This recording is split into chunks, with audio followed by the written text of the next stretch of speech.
Hi everyone, it is Friday and you are taking a test right now, I think. So I'm here in my kitchen, not dissecting food today, but showing off some of the signs of spring that I found in the park.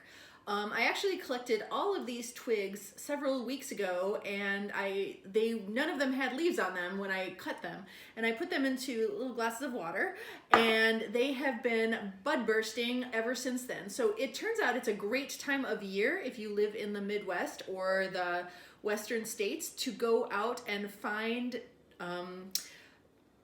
any sort of deciduous branches that are starting to make their leaves and start their primary growth for the year. So I thought I'd just talk to you a little bit about winter twigs turning into spring twigs. This one that I'm holding is the culprit behind my broken computer this week, but also it is the state tree of Indiana, or it's a branch from the state tree of Indiana, the Tulip Poplar.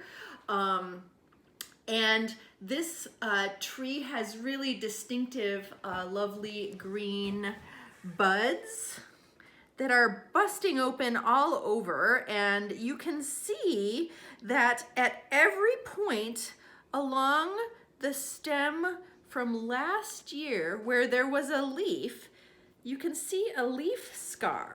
And each of these are vascular bundles that sort of moved from the stem into the leaf that was there from last year. And so this right here is the axillary meristem from last year's stem, which is now going to turn into this year's branch, which is fantastic. I just love that so much.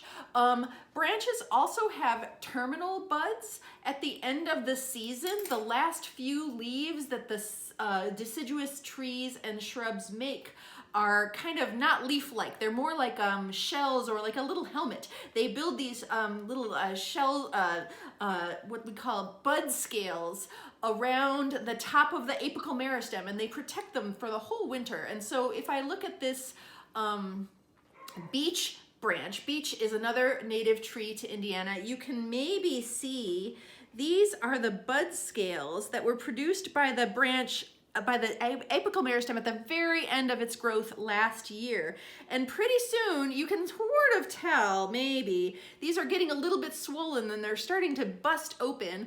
And you can actually see on some branches where the bud scales were last year. And it's one of my favorite things to look at.